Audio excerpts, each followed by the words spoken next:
उठो, हमारे इस मिशन के साथ खड़े हो। हाँ ठीक है, बाकी भौंकने से किसी का क्या होता है, भौंकते रहे लोग। हाँ, उनको तो उनके नजदीक तो दीन भी, उनके नजदीक कोई अहमियत होती तो 70 साल के यहाँ दीन ना आ जाता। हमें कहते हो ना तुम्हें दीन नहीं समझ आया, जो तुम्हें समझ आया वो नाफिज कर दो। तुम्हें तो ये समझ आया कि मुमताज कातिल है, ये तो रसूलुल्लाह का दीन नहीं है। तुम्हें तो ये समझ आया कि जिस अल्लाह अकबर के लिए हजरत अबू जर गिफारी को मारा गया, क्यों जी, और उर्वा बिन मसूद ने मैदान हुदैबिया में जब इस्लाम कबूल किया तो मेरे आका ने फरमाया, उर्वा बिन मसूद अपने कबीले में जाकर अभी अजान नहीं देनी, आपका कबीला बड़ा खतरनाक है, वो आपको शहीद कर देगा। जब वहां चले गए तो कहा, हुजूर ने तो मना फरमाया, लेकिन अब वो इश्क अपने फैसले करने में खुद बड़ा दलेर है। अर्ज की कि हुजूर का दामन पकड़ा हो, अब मैं अपने शहीद होने से डर जाऊं। तो आपने सवेरे उठकर अपने कबीले में जब अल्लाह अकबर कहा ना, तो पूरा कबीले के सरदार थे और पूरे अरब में उनसे बड़ा कोई सामने मुज़ाकरात करने वाला पूरे अरब में उनसे बड़ा कोई नहीं था।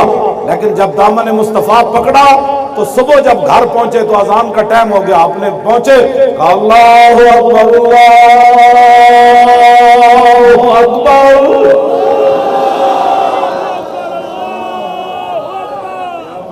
सुबह उठकर आपने फिर वो नशा, मैं ये कहता हूं नशा चढ़िया होवे सही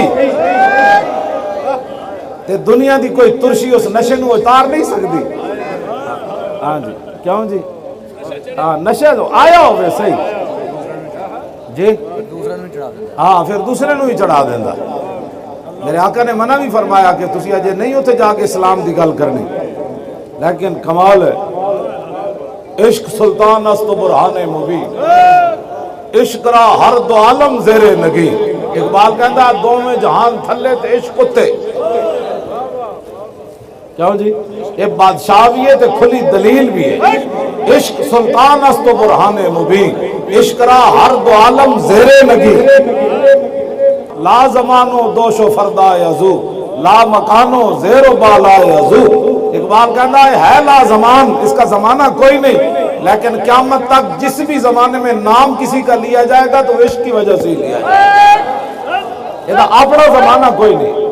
हाँ जी, और किसी जमाने में जिसका भी नाम आएगा तो इश्क की वजह से आएगा। ये है ला मकान, भावे वो लाहौर होवे ते भावे अफगानिस्तान होवे ते भावे वो दिल्ली होवे ते भावे वो इराक होवे ते भावे उर्दन होवे ते भावे वो अफगानिस्तान होवे ते भावे चेचनिया होवे ते भावे बोस्निया होवे, है ला मकान। हाँ इहदा मकान कोई नहीं, लेकिन क़यामत तक जिहदे जगह रहनी वो भी हुजूर की वजह तो रहनी। बस इतनी बात, इतनी गल है। ये है जी सूरत हाल, आप हमारे साथ खड़े रहे।